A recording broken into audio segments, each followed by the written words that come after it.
स्वस्ति श्री गणेशाय नमः। आपदामपहर्तारं दातारं सर्वसंपदां लोकाभिरामं श्रीरामं भूयो भूयो नमाम्यहम्। नमस्कार प्रिय दर्शकों, मैं पंडित सोम शर्मा आप सभी का स्वागत करता हूं अपने YouTube चैनल पर। मित्रों, बड़े हर्ष का और गौरवान्वित होने का अवसर आज सभी सनातनी बंधुओं के बीच में उपलब्ध हुआ है और यह अवसर है 22 जनवरी 2024 को अयोध्या में भगवान श्री रामचंद्र भगवान के प्राण प्रतिष्ठा का। मित्रों, जैसा हम सभी लोग जानते हैं कि अनेक वर्षों के कठिन प्रयासों के बाद में, कई वर्षों के संघर्षों के बाद में और कई वीर पुरुषों के बलिदानों के बाद में आज हम सभी सनातनी बंधुओं को यह सौभाग्य प्राप्त हुआ है कि अयोध्या में भगवान राम के अद्भुत महल या मंदिर कहें या महल कहें, सुंदर सा वह मंडप जहां भगवान राम विराजमान होने जा रहे हैं, यह सुंदर दृश्य हम सभी के सामने उपस्थित होने जा रहा है। मित्रों, 22 जनवरी वैसे तो हर वर्ष एक साधारण दिन था, पर इस बार भगवान राम के 22 जनवरी को विराजमान होने के फलस्वरूप यह 22 जनवरी भी अपने आप में अद्भुत और ऐतिहासिक दिन बन गया है।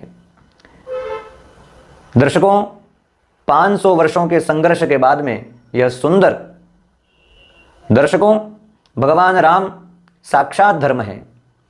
रामो विग्रहवान धर्म। शास्त्रों में कहा गया है कि धर्म का अगर कोई विग्रह अर्थात मूर्तिमान स्वरूप अगर कहीं देखना है तो स्वयं भगवान राम है।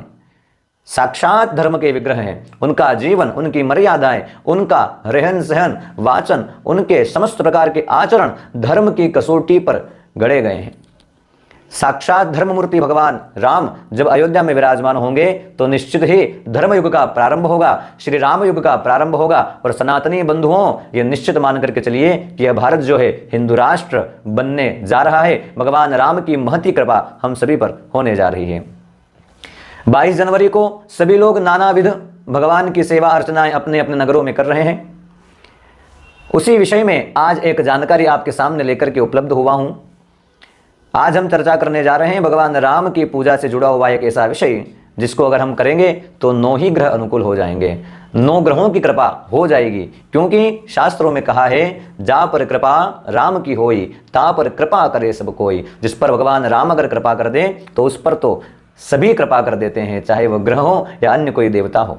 तो भगवान राम को जब हम प्रसन्न करेंगे तो सब कुछ अनुकूल हो जाएगा। मित्रों, 22 जनवरी ऐतिहासिक दिन है। 22 जनवरी अयोध्या में भगवान के सुंदर मंदिर में विराजमान होने का दिन है। उसी दिन हम एक उपाय करेंगे जिसको करने से भगवान राम की कृपा होगी, और राम की कृपा होगी तो भगवान हनुमान कैसे कृपा नहीं करेंगे, उनकी कृपा भी हमको प्राप्त होगी। मित्रों, 22 जनवरी को संध्या के समय में 9 दीपक भगवान को लगाने हैं। 9 घी के दीपक भगवान राम के लिए लगाने हैं। उनकी कुमकुम अक्षत पुष्प से पूजन करना है और ग्रहों के अनुकूलता की प्रार्थना करते हुए एक श्लोक आपको बता रहा हूं, उस श्लोक का आपको पाठ करना है। मित्रों, श्लोक है, भरजनम भवबीजानाम अर्जनम सुख संपदाम तर्जनम यमदूतानाम राम रामेति गर्जनम। कहा गया है कि जिस नाम को बोलने से ये भवसागर रूपी समस्त प्रपंच का नाश हो जाता है, भरजनम भवबीजानाम, और जिस नाम को बोलने से सुख संपत्ति प्राप्त हो जाती है, अर्जनम सुख संपदाम तर्जनम यमदूतानाम, और यम के दूतों का, अल्पायु के भय का, दुर्घटनाओं का, यम के दूतों का, अल्पायु के भय का और समस्त प्रकार के रोगों से दूरी हो जाती है उस नाम को बोलने से। तर्जनम यमदूतानाम, वो नाम कौन सा है? राम रामेति गर्जनम। राम नाम का उच्चारण करने मात्र से ही भगवान की कृपा से समस्त प्रकार की सुख संपत्तियां प्राप्त होती है और समस्त प्रकार के रोग कष्ट का निवारण होता है और ग्रह अनुकूल हो जाते हैं। 9 दीपक घी के लगाए हैं भगवान राम के लिए संध्या के समय में पूर्व दिशा की ओर, और उन 9 दीपक का पूजन करके ग्रहों की अनुकूलता हो ऐसी प्रार्थना करके इस मंत्र का 9 बार हमें पाठ करना है।